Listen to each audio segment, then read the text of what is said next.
좋아지기 위해서 노력을 하는데 세상이 우리의 의지와 상관없이 삶을 통째로 쥐고 흔드는 것 같은 느낌을 받을 때가 있습니다.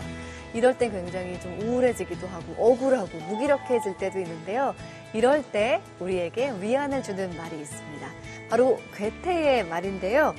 인간은 노력하는 한 방황하는 존재이다 라는 말입니다. 방황한다는 것이 약해서가 아니라 우리가 무언가를 향해 계속 노력하고 있다는 증거라고 생각하면 조금 더 기운이 나지 않을까 싶은데요. 오늘도 힘을 내보면서 인생 책방 시작하겠습니다. 책방지기 이지혜입니다. 책책 인생 책책 책비싸우 책수의 권진영입니다. 안녕하세요. 책 소개해드리는 작가 책소작 이시안입니다. 네, 첫 번째 코너 변함없이 아는 척 책방입니다. 오늘 어떤 책인가요? 오늘은요, 좀 이방인처럼 아주 낯설게만 느껴지는 한 남자의 이야기를 좀 해보려고 합니다. 그런 남자가 꽤 많았는데 도대체 이번에 얼마나 낯설고 이상한 남자인가요? 이 책의 첫 문장이 네. 일단 예사롭지 않거든요. 오늘 엄마가 죽었다. 아니 어쩌면 어제인지도 잘 모르겠다. 이렇게 시작을 해요. 뭔가 심드렁한 것 같은 그러니까요. 느낌의 네, 네. 문장인데요. 네. 엄마가 돌아가신 건 굉장히 큰일인데 네. 돌아가셨다도 아니고 죽었다? 근데 언제 죽었는지도 정확히 기억을 못하고 있는 상황인 거잖아요. 네. 그러니까 이게 말하자면 난 어떤 별 상관없다라는 진짜 그런 이상한 얘기거든요. 놈이네. 그런데 이 사람을 만난 사람들은 정말 많습니다. 그 책으로 만나거든요. 오. 바로 알베르 까미의 이방인입니다. 아.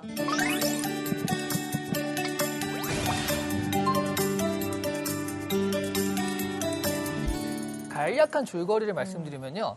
태양이 내리쬐는 어느 날 한 네. 남자가 살인을 저질러요. 그런데 그의 살인에는 별다른 이유가 없습니다. 아니 그럼 요즘으로 치면 그 묻지마 살인 같은 그렇죠. 건가요? 그런 그렇죠. 사람이네요. 네. 뭐 굳이 따지자면 태양이 너무 눈부셔서 살인을 했다. 이렇게 얘기를 해요. 약간 사이코패스 아닌가요? 어떻게 그럴 수가 있죠? 결국 단두대형에 처해지게 됩니다. 그 노래가 생각나요. 비랑 우리 김태양의 그 네. 연계성을 찾았거든요. 태양을 피하고 싶었어. 태양을 피하고 싶었어. 그렇잖아요. 너무 눈부셔서 피하고 싶었지만 운명적으로 만났다는 거죠.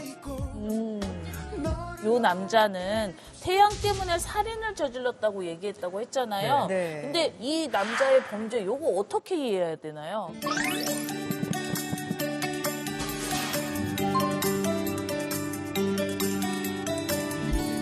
이거를 이해하려면요. 네. 그냥 일반적으로는 안 되고 우리가 실존주의를 만나야 됩니다. 존재가 본질보다 앞선다. 이게 실존주의예요. 가령 뭐 사람한테 네. 너는 이 땅에 왜 태어났어? 너는 왜 존재한다고 생각해? 라고 하면 어떻게 이유를 댈 수 있으시겠어요? 아니 너무 배고파요. 그렇죠. 근데 그게 이제 본질. 이 사람의 기능이나 이 사람의 쓸모는 무엇인가? 이게 본질이라면 네. 그거는 내가 잘 모르겠고 찾기도 힘들잖아요. 근데 존재하는 건 분명하잖아요. 그러니까 책상이라는 거, 의자라는 거, 의자는 앉기 위해 존재하는 것이다 라는 네, 게 네. 그게 본질이라면 네. 그냥 존재 그 자체로 존재하는 거가 있잖아요. 그 존재가 본질보다 앞서는 거예요. 그래서 이게 실존한다 해서 실존주의입니다. 이즈가 더즈보다 의미 있다. 오. 이렇게 이해하면 될까요? 오! 있어 보여, 있어 보여. 배운 여자는 달라요. 그러니까 네. 알베르 까미는 세상에 어떤 정의나 법칙, 뭐 책임 그런 건 없다. 그런 거에 얽매일 필요가 없다. 세상에 있는 건 부조리가 있을 뿐이다. 네. 라고 하면서 어차피 우리는 어떤 일을 완전히 해낼 수도 없고 반드시 죽기 마련인 그런 부조화 상태에 있는 것이다. 말하자면 죽음 직전에서야 어떤 그 비로소 마주하는 실존주의 이런 것들에 대한 이야기를 다루고 있어요. 인간은 반드시 죽어야 되는 이 부조리한 상태다 이런 생각을 갖고 있었다면 어머니의 죽음, 자신이 살인 행위에 대해서도 너무 좀 크게 심각해하지 않는 것 같아서 이걸 어떻게 받아들여야 될지 모르겠다는 생각을. 어머님 장례식에서도 슬퍼하지 않고 굉장히 편안해 보입니다. 오히려 주인공이 메르소인데요. 네네. 메르소가 계속하는 말은 아 귀찮아, 아무래도 상관없어, 뭐 의미 없어 그런 자세를 계속 보이는 거죠. 그러니까 모든 것에 좀 초연해 있기 때문에 거기에 연연하지 않는다는 정말 그 제목 그대로 이방인같이 느껴지는 낯섦이 있네요. 어쨌든 사람을 죽였으니 법정 재판에 섰을 거 아니에요. 네. 아이라 모르겠다. 물수는 어떻게 되나요?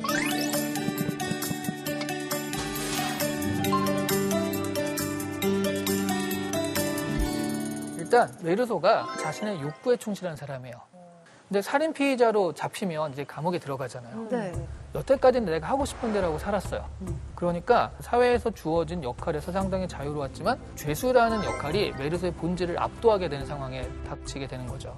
결국 자기의 죽음 앞에서는 어땠을지 궁금해요. 그러니까 보통은 살고 싶어 하는데 이 사람은 좀 달랐을 것도 같아요. 자신의 욕구를 하고 싶은 대로 못하니까 막 쌓여 있다가 네. 신부가 찾아와서 이제 너 이제 죄사함을 빌고 그래야 된다. 이 신부한테 거세게 분노를 폭발을 하고 한 번 빵 폭발하니까 이제 진정이 된 거죠. 아니 모든 일에 있어서 굉장히 시니컬했던 사람인데 네.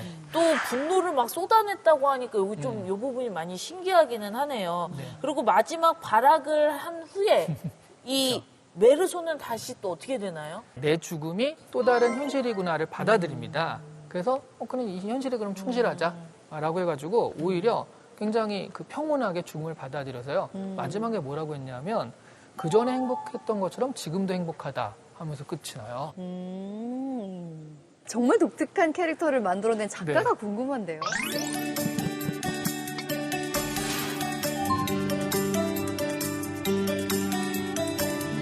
알베르 까뮈는 정말 그 유명한 작가예요. 네. 일단 43세 나이로 노벨 문학상을 탄 우와. 그러니까 최연소 노벨 문학상 수상자거든요.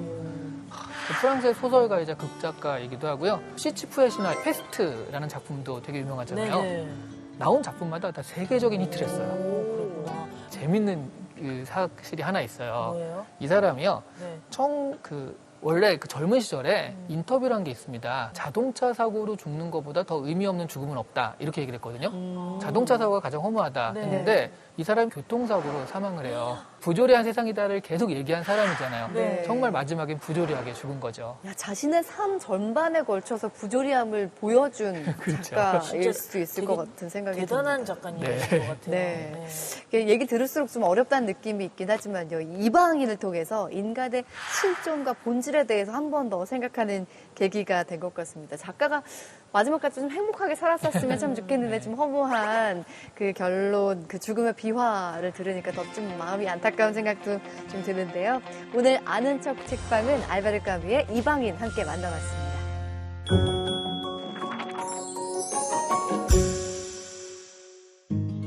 책과 인생 이야기 함께하는 인생 책방 신년 특집으로 마련해드리고 있습니다. 한국 정치계를 이끌어오신 분과의 만남. 오늘 모신 주인공은요. 4선 국회의원이자 대한민국 헌정회 회장을 지내신 신경식 전 대한민국 헌정회 회장님 모셨습니다. 어서 오세요. 어서 오세요. 반갑습니다. 안녕하세요.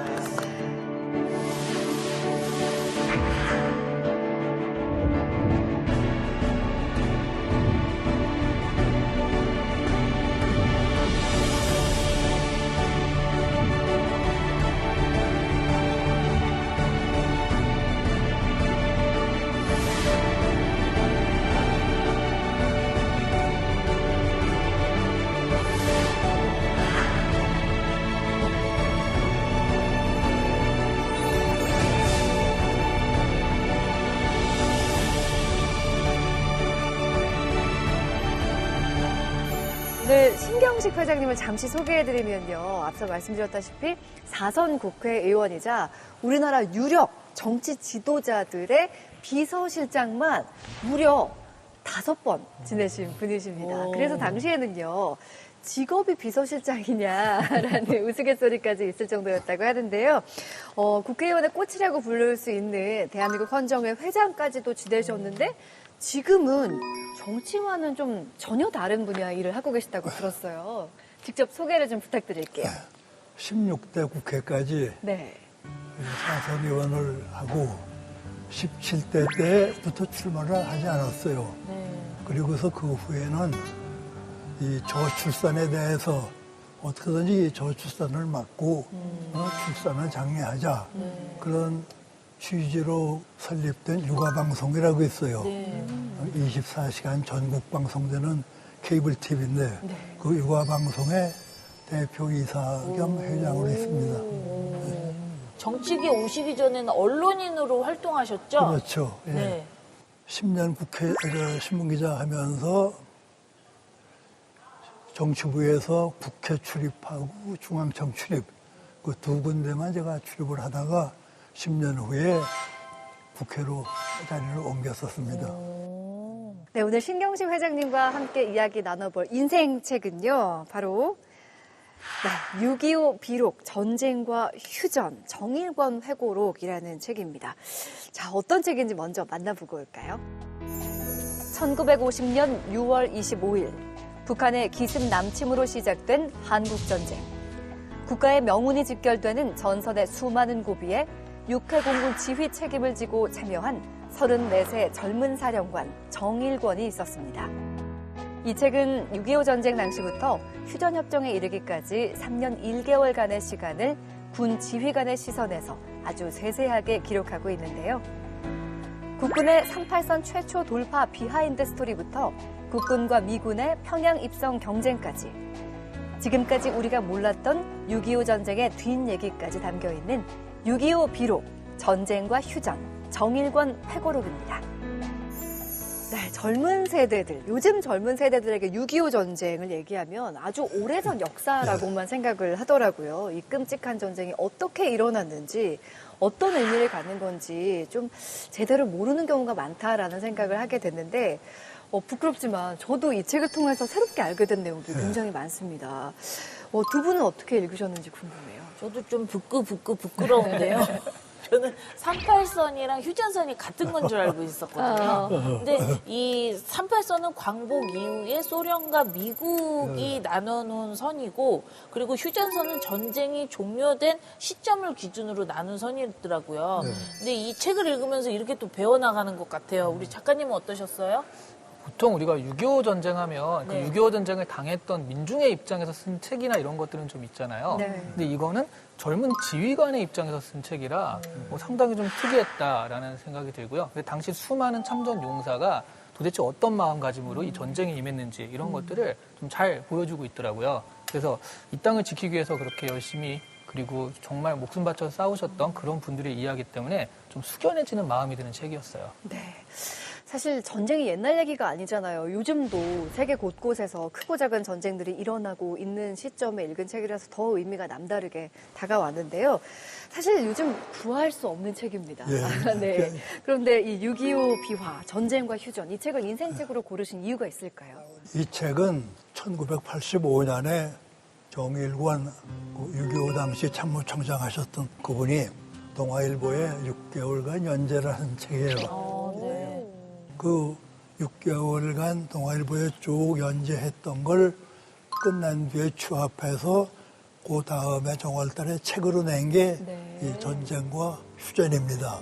그러니까 이 내용은 그분이 33살에 6.25를 맞아가지고 6.25 때 육군 참모총장 또 계엄사령관, 육해공군 총사령관 그 막중한 직책을 3가지를 혼자 맡아가지고 6.25가 발발한 그 날부터 6.25가 끝나 휴전이 되는 그날까지 한국전쟁의 최일선에서 제일 중요한 자리에서 전장을 치른 분이에요. 그래서 그분이 겪었고 또 봤고 느꼈던 그러한 것을 모두 모아서 이 책에 쓴 겁니다. 저는 지금 이 돌아가는 상황을 볼 때 정말 이대로 나갔다가 우리가 언제 제2의 6.25를 또 맞을지 모른다. 그래서 국민들에게 또 이 TV를 보는 시청자들에게 우리 선대에서 어떻게 이 전쟁을 치렀고 또 앞으로 제2의 6.25를 맞지 않기 위해서는 어떻게 해야 할 것인가. 그러한 것을 좀 일깨워주기 위해서 그 일부러 이 책을 제가 선정해서 오늘 나왔습니다. 책에 대한 본격적인 이야기를 나누기 전에 여기 정일권 회고록이라고 되어 있는데 이 저자에 대해서 좀 설명해 주시면 좋을 것 같아요. 네. 말씀하신 대로 정일권 장군은요, 6.25 전쟁 당시에 육해 공군 총사령관이에요. 육군 참모총장을 같이 지내셨고요. 그리고 제9대 대한민국 국회의장이기도 하셨습니다. 그리고 또 국무총리로요, 6년 7개월 동안 재임을 하셔가지고요. 역대 대한민국의 국무총리 중 가장 재임 기간이 길다라는 최장 재임 기록을 가지고 계신 분이기도 하거든요. 그러니까 우리나라 근현대사에선 정말 중요한 인물이세요. 이시안 작가님께서 잠깐 말씀을 하셨지만 이런 이력을 갖고 계신 근현대사의 중요한 인물인 저자와 우리 신경식 회장님께서 또 특별한 인연이 있으시다고 하는데 그건 잠시 후에 좀 들어보기로 하겠습니다. 자, 저희가 책과 인생 이야기 키워드를 통해서 알아보고 있는데요. 첫 번째 키워드 한번 살펴볼까요? 네, 첫 번째 키워드는 625입니다. 다들 아시겠지만 625 한국 전쟁을 나타내는 상징적인 숫자입니다. 6월 25일에 발발한 전쟁인데요. 여전히 많은 분들에게 아픔으로 남아있는 숫자이기도 해요. 저 회장님께서는 6.25 전쟁 당시를 어떻게 기억하시는지 궁금합니다. 저야 뭐 물론 아주 정확하게 기억하는데 학생이셨나요? 제가 몇 살이셨어요? 6.25 당시에 제가 국민학교 6학년이었어요. 네. 그러니까 6학년인데 중학교 시험 공부하느라고 그냥 뭐 늦게까지 공부할 그 무렵이었는데 네네. 청주에서 이제 사는데 네. 6월 25일이 일요일이었어요. 네. 그래 일요일 날 아침을 먹고 났는데 우리 집이 큰 길에서 가까웠는데 길에서 뭐 소리를 막 지르고 그러더라고요. 그 뭔가 하고 나가보니까 신문 돌리는 애들이 호예요 호예요 하면서 호예를 막 뿌리고 다니더라고. 그래서 이제 한 장을 집어서 내가 보니까 그날 6월 25일 새벽 4시에 전 38선 전 구간에서 인민군들이 그냥 집단으로 남침했다. 그게 나오고 거기 이제 지도가 그려 있더라고요. 그걸 가지고 이제 집에 들어왔더니 저희 이제 아버지가 보고서 이거 전쟁이 나나 보다 하고 걱정을 하시더라고요. 네. 그러고서 뭐 한 일주일 있다가 바로 그 청주구 우이까지 쳐들어오고 해서 이제 피날 갔죠. 그때 당시의 일들을 세세하게 일기로 적으셨다고 얘기를 들었어요. 그래서 생생하게 기억을 하시나 봐요. 우리 네. 우리 아버지가 그러더라고요. 이렇게 뭐 오래 갈 줄도 모르고 끝나고 나서 중학교도 시험 봐야 되니까 네. 일기라도 매일 쓰라고. 네. 그래서 그냥 매일 일기를 썼어요. 그래서 일기를 썼기 때문에 지금도 아직 기억이 생생한 게 많아요. 인민군들이 몇 시에 몇 명이 지나갔다 이런 게 써 있었거든. 그래서 잘 보관했는데 그 후에 145호텔 또 가게 됐다고요. 그 뭐 145호텔가 바로 저 6.25 뒤에 닥쳤잖아요. 네. 145호텔 갈 때 그냥 뭐 짐 다 버리고 갔는데 와보니까 없어졌어. 야, 그게 남아있으면 우리 대한민국의 안내 일기가 될 뻔해요. 안내일기인데. 네, 전쟁을 지금 같으면 기록한. 참 그걸 싸가지고 왔을 텐데. 네. 네, 말씀 주셨지만 1950년 6월 25일에 기습적으로 북한이 남침한 지 사흘 만에 서울이 점령이 됩니다. 사실 근데 그 기세를 몰아서 한강 이남까지 계속 밀어붙일 수 있었을 텐데요. 지금도 좀 많은 분들이 궁금해하시는 게 북한군이 서울에서 3일간 체류를 하게 되거든요. 그래서 그 3일간의 의미가 우리 입장에서 굉장히 의미 깊다고 들었어요. 3일간. 네. 그게 그때 인민군들이 서울에서 3일간 체류하지 않고 네. 38선에서 서울까지 온 그 기세로 몰고 갔으면 네. 대구, 부산까지 갈 동안에 유엔군들이 와서 그걸 저지를 못해요. 낙동강전선을 형성하기 전에 이미 대구로 넘어가거든. 그래서 그 사흘이 우리를 참 살렸다. 지금 그렇게들 보고. 그런데 그 사흘에 대해서 왜 이 사람들이 그 전쟁통에 사흘씩이나 서울에서 아무것도 안 하고 있었나.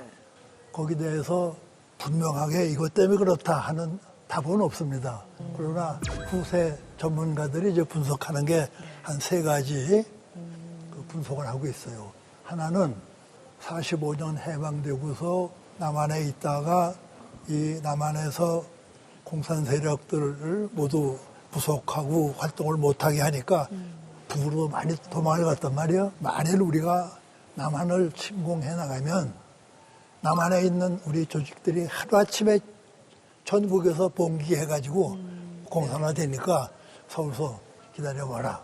그렇게 했다는 얘기가 하나 있고 또 하나는 중국에서 팔로군을 이쪽 산악지대에 보내면 이쪽에서 대비를 못할 거다.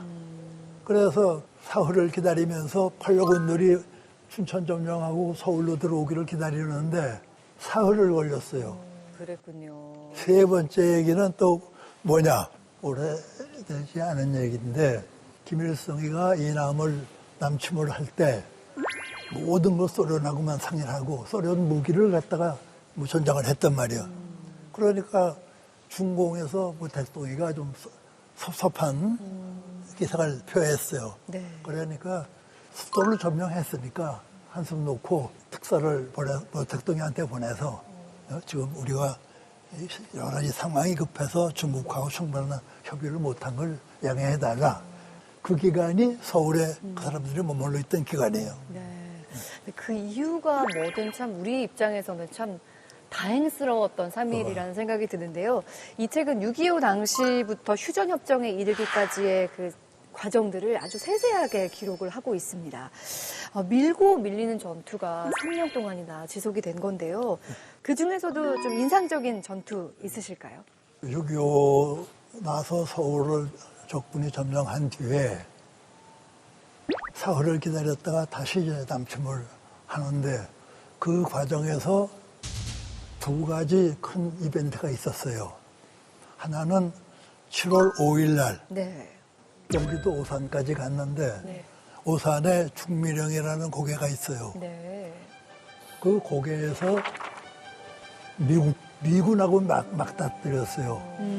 유엔에서 인민군이 불법 남침했으니까 유엔군이 가서 이걸 타도한다. 그런 결의를 했거든요. 그 부대가 그 스미스 부대, 그러니까 최초의 참전 미군인 거죠. 그렇죠. 최초의 네. 부대. 스미스 부대라고 그래요, 그걸. 네. 저희 인민군들이 오니까 미군들이 진을 치고서 그 사람들이 볼 때는 무슨 어디 아프리카 뭐 토인 정도 생각을 했는지 미군이 그냥 일어나서 모자 흔들면서 야, 우리는 미군이야. 네 빨리 와서 항복해. 뭐 이랬대요. 만만하게 봤군요. 그러니까 그쪽에서 그냥 뭐 탱크로 밀어대가지고 540명 중에 거의 다 절멸하다시피 했어요. 정말요? 아, 패전한 거예요? 우리 국민이나 군이나 정부나 그 실망이라는 게 말할 수 없었다고. 네. 미군이 오면은 다 막을 줄 최초의 알았는데 참전부대인데. 그냥 뭐 전멸을 당하다시피 했단 말이에요. 그런 비참한 일이 오산서 있었고. 예, 그 북한의 어떤 전력을 굉장히 과소평가했던 그랬죠. 과소평가했죠. 너무 안타까운 전쟁이네요. 그 뒤에 인민군들이 계속 남아해가지고 지금 충주하고 음성고 중간에 네. 충주 쪽에 동락 국민학교가 있었어요. 네. 이제 날이 저물고 앞에 뭐 군인들도 없고 하니까 네. 그럼 이 학교 운동장에서 오늘 자고 내려쳐 가는 게 어떻겠느냐 하고서 학교 운동장에 이제 인민군이 그냥 꽉 들어찼어요. 네. 그런데 그때 마침 그 학교 여선생이 사무실에서 일을 보고 나오다가 만났다고요. 그러니까 인민군들이 여선생을 잡아가지고 네. 국군들이 언제 지내갔느냐 물으니까 이 여선생 얘기가 한 사흘 전에 그냥 급하게들 다 도망갔다고 그렇게 얘기를 했어요. 그러니까 인민군들이 잘 됐다. 아주 마음 푹 놓고 오늘 여기서 자자. 그래가지고 그 동락국민학교 교정에 전부 잠자리를 마련해서 잤어요. 네. 김재옥 선생이 그 고개 바로 너머에 국군이 진을 치고 있었거든. 그러니까 거기 가서 얘기를 했어요. 지금 저 국민학교에 인민군이 일개 연대가 꽉 차 있다. 그랬더니 우리 국군 7연대였는데 그게 비상을 걸어가지고 완전 무장하고 기다렸다가 밤 2시쯤 쳐들어왔어요. 와가지고 학교를 둘러싸고 전부 일제 사격을 해서 거기서 인민군을 한 2,400명을 사살했어요. 그냥 6.25 초전에 제일 큰 전적이죠. 국군의 첫 승리. 네. 끝난 뒤에 이승만 박사가 그 보고를 받고 네. 이건 무슨 상장이나 주고 표창장을 줄 문제가 아니다. 그 교사예요. 역사에 네. 남도록 그 김재옥 선생을 잘 기억해놔라. 네. 그런 얘기를 했어요. 굉장히 어린 나이셨잖아요, 당시에는. 근데 고스란히 그 전쟁의 고통을 겪으시면서 이 책을 보셨을 때는 이 내용 하나하나가 남다르셨을 거란 생각이 좀 들거든요. 6.25 전쟁이 회장님께 남긴 의미가 있다면 어떤 게 있을까요? 6.25 하면 그때 인민군들이 쳐들어온 그것만이 6.25가 아니고 네. 나중에 이제 정전회담하고 뭐 휴전되고 그 3년을 거의 6.25 기간이라고 그렇게 얘기를 하거든요. 네. 근데 그때 정전을 앞두고 참 뭐 치열한 전투를 해가지고 전쟁에서 전사한 우리 용사들을 화장을 해가지고 유골을 함에다 넣어가지고 고향으로 보내주거든요. 중학교 3학년 때 청주역에 영영 도착한다 하면 학생들 학교에서 전부 안내해가지고 청주역 앞에 쭉 서요. 그러면 이제 군악대가 가고 군인들이 한 앞에 한 사람씩 영령을 모시고 열차에서 나와서 안치소가 저 떨어진 곳에 있는데 그걸 간다고요. 그게 일주일에 뭐 한 번, 뭐 열흘에 한 번 그래요. 그런 걸 보면서 어릴 때 컸기 때문에 네. 그게 아주 마음속에 bek혔어요. 네. 그 아픔의 시간들이 이렇게 가치관을 만드신 걸 텐데 두 번째 키워드 계속해서 보겠습니다. 아마 연결되는 이야기일 것 같아요. 끝나지 않은 전쟁이라는 키워드입니다. 전쟁 발발 3년 1개월 만이었죠. 1953년 7월 27일에 드디어 휴전협정이 이루어지게 됩니다. 동족 상잔의 비극이라고 할 수 있는 6.25 전쟁이 너무나 안타깝게도 종전이 아니라 휴전 상태로 마무리가 되었다는 의미인데요. 사실 우리가 원한 건 휴전이 아니었잖아요, 회장님. 정일권 당시 참모총장도 참 너무 허망한 전쟁이었다 그런 표현을 했어요. 3년을 그렇게 목숨을 바치면서 싸운 전쟁에서 우리에게 남은 건 아무것도 없다고요. 38선이 조금 변경된 휴전선이 그대로 남아있잖아요.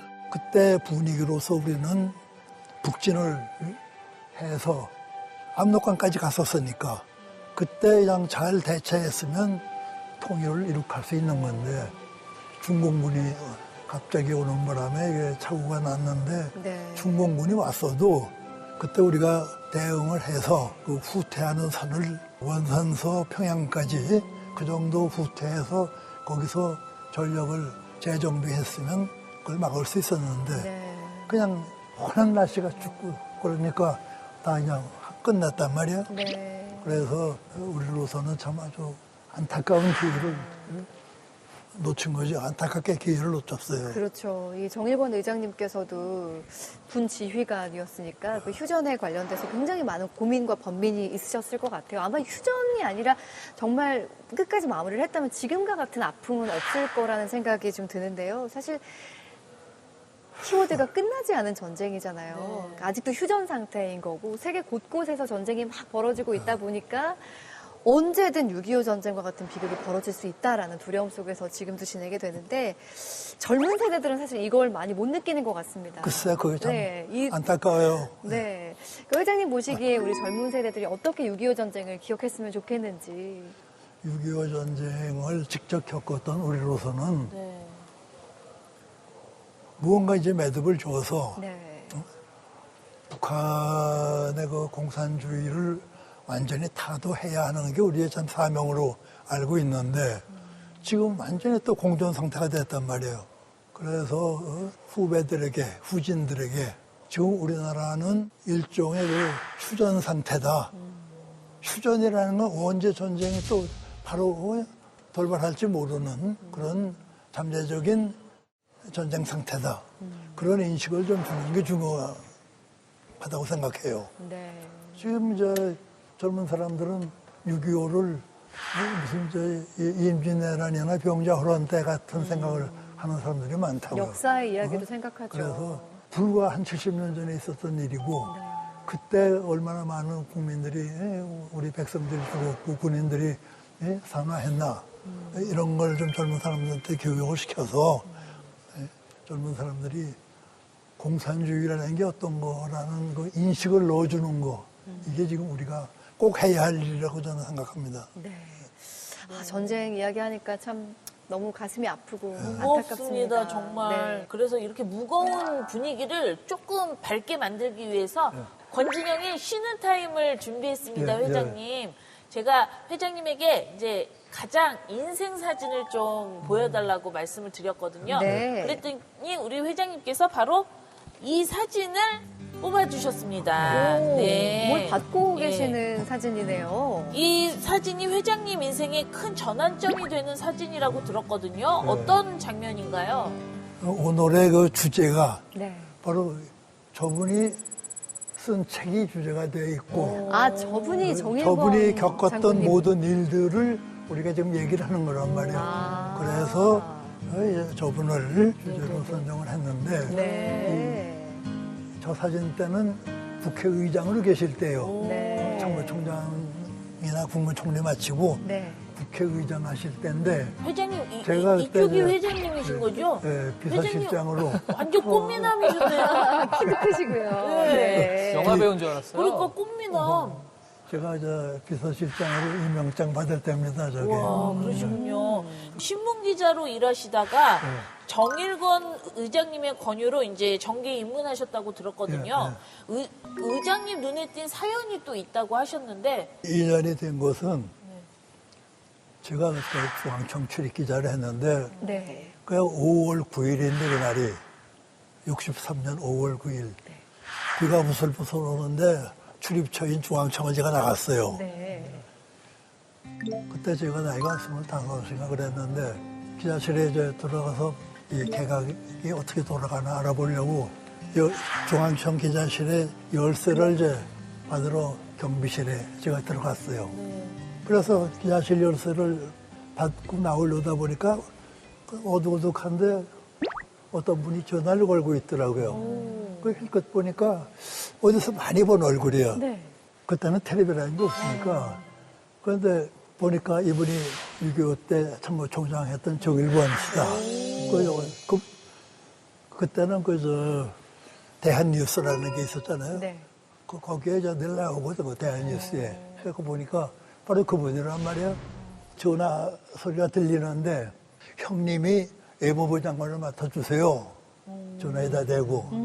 그 그러니까 형님 저쪽에서 누굴까요? 안 맡겠다 그랬나 봐요. 네네. 그러니까 형님이 외무부 장관 안 맡으면 저도 국무총리 안 하겠습니다. 그러더라고요. 그러니 그게 신문기자로서 얼마나 큰 특종이었고. 특종이네요. 제가 뭐냐, 정신이 아찔하더라고. 야. 그래, 야, 정말 내가 특종을 하는구나 하고 있었는데 그분이 대통령 각하께서도 다 결정하신 겁니다.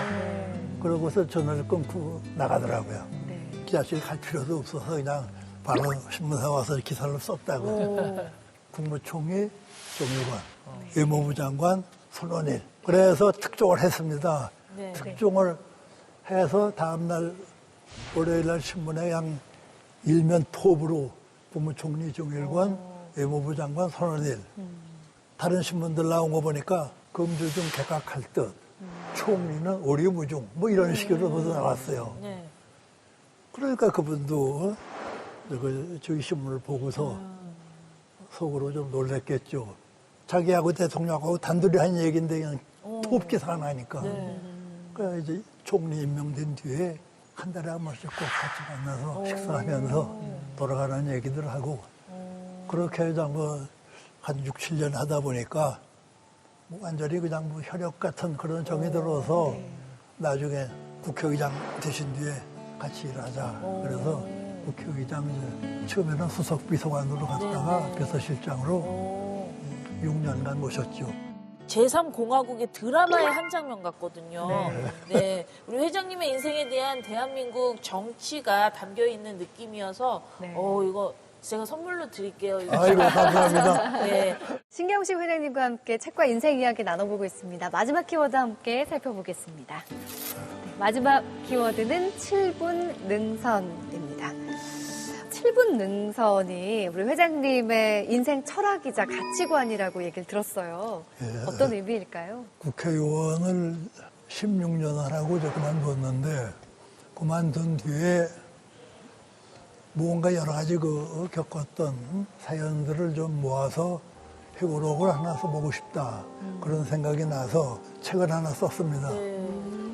일종의 제 회고록이죠. 내용은 주로 저 국회에서 있었던 일들을 정리한 책인데 그런데 책 제목을 정할 때 여러 가지로 뭐 많이 있었습니다마는 7분 능선엔 적이 없다.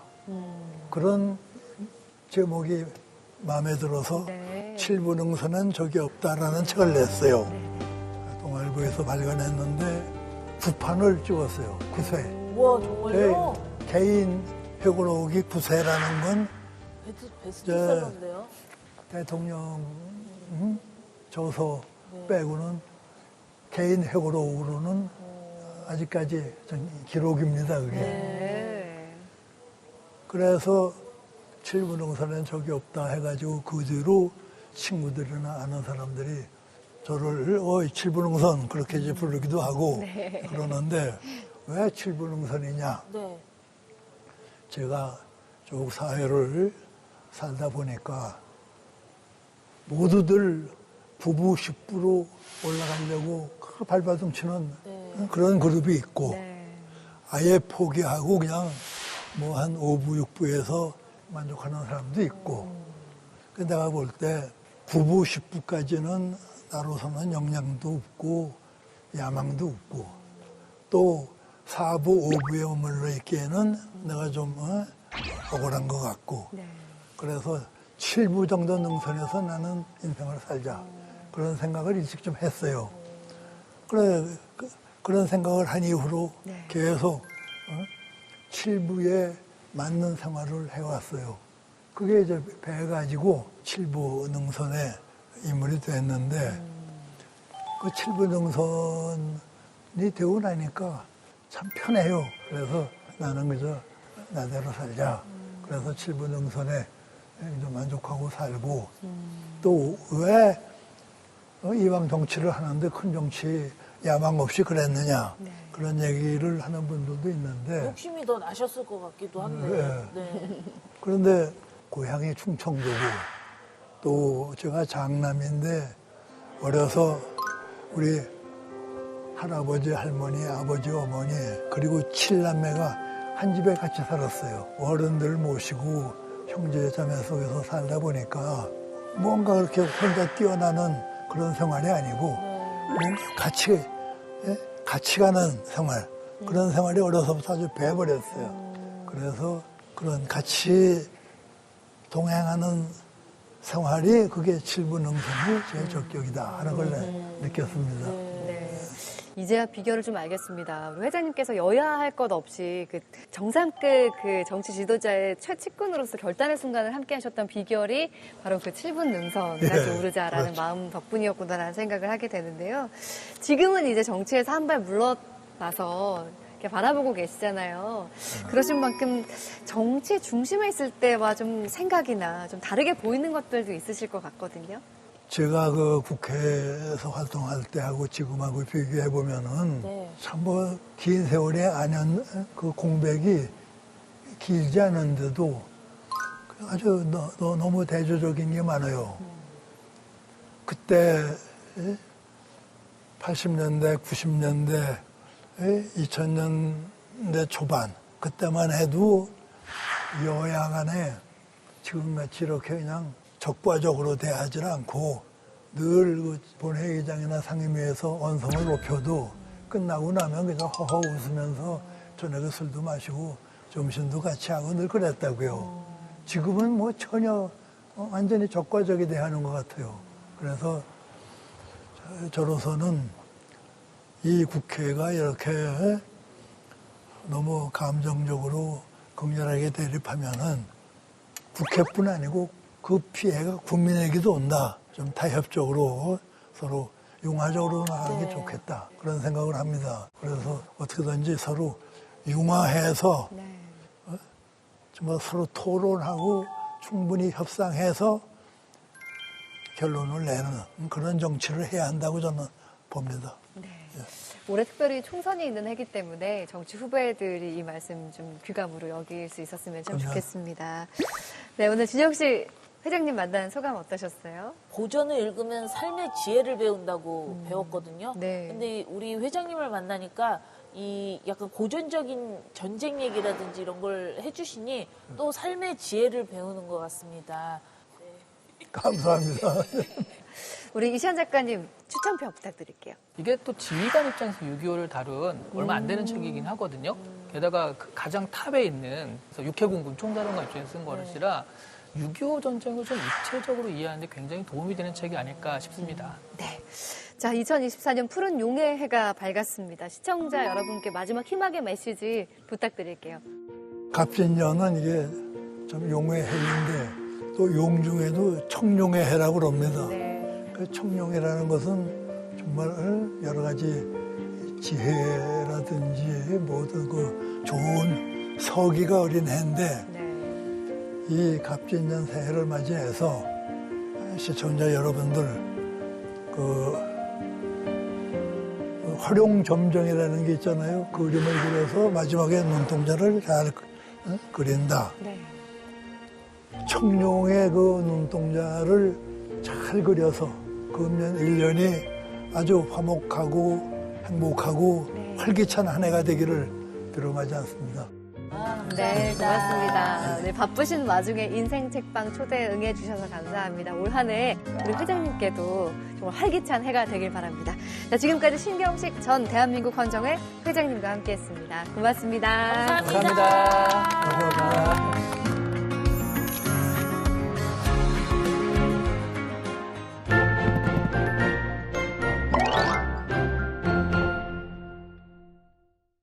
안녕하세요. 홍재경입니다. 대한민국에 불어닥친 판다 열풍. 귀여운 푸바오 인기에 힘입어 동물을 물건으로 규정하지 않는 동물권에 대한 관심도 높아지고 있습니다. 오늘은 동물권과 함께 우리 곁에서 살아가는 동물의 이야기를 담은 책들 준비했는데요.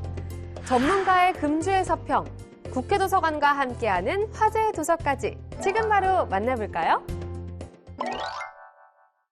오늘 소개할 첫 번째 책은 생생한 관찰과 시적인 묘사로 남극의 모습을 그려낸 펭귄들의 세상은 내가 살아가는 세상이다인데요. 미국 해양대기청 소속 생태계 모니터링 연구자 자격으로 남극으로 떠난 저자는 5개월간 남극에서 생활한 생태 관찰기를 책에 생생하게 풀어냈습니다.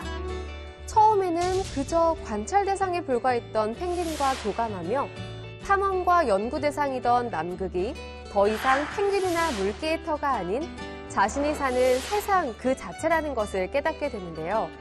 저자의 삶을 통해 인간이 저지른 환경 파괴에 대해서도 다시 한번 생각하며 세상의 주인은 인간이라는 착각을 깨는 책, 펭귄들의 세상은 내가 살아가는 세상이다 였습니다. 다음으로 소개할 책은 동물권에 대한 철학적 이해를 담은 책 동물권 옹호입니다. 이 책은 동물 권리론 진영을 대표하는 학자이자 동물권 운동에 헌신한 활동가인 톰 레건의 핵심 저작으로 1983년 초판 출간 이후 권리론 진영의 고전으로서 피터 싱어의 동물 해방과 함께 동물권 논의의 양대 산맥인 책으로 평가받고 있는데요. 국내에서도 동물학대나 사육, 살처분 등의 현안을 둘러싸고 다양한 논쟁이 일어나고 있지만 제도권 차원보다는 정서적 차원에 머무르고 있습니다. 이 책은 이러한 윤리적 현안에 대한 철학적 배경을 제공하며 논의 수준을 한 단계 더 높이고 있는데요. 오늘은 동물권 옹호를 읽으며 동물권에 대해 가까워지는 시간 가져보시는 건 어떨까요? 오늘의 서평책은 자연의 이름을 붙이는 분류학의 역사를 풀어가는 책, 자연의 이름 붙이기입니다. 이 책의 저자인 캐럴 개숙유는 과학자 부모 밑에서 실험용 생쥐와 함께 놀며 동네 숲을 마음껏 뛰어다니는 유년 시절을 보낸 한국계 미국인 진화생물학자로 서평자인 이정모 펭귄 각종과학관장은 저자가 과학이라는 핵심을 놓치지 않으면서도 흥미진진하게 분류학의 발전과 변천 과정을 풀어낸다며 인지과학, 단어의 기원, 자연사에 관심 있는 독자들에게 특히 매력적인 책이라고 서평했는데요. 만물의 이름을 붙이고픈 인간의 본능에 관한 이상하고 흥미롭고 아름다운 이야기를 담은 책, 자연의 이름 붙이기였습니다.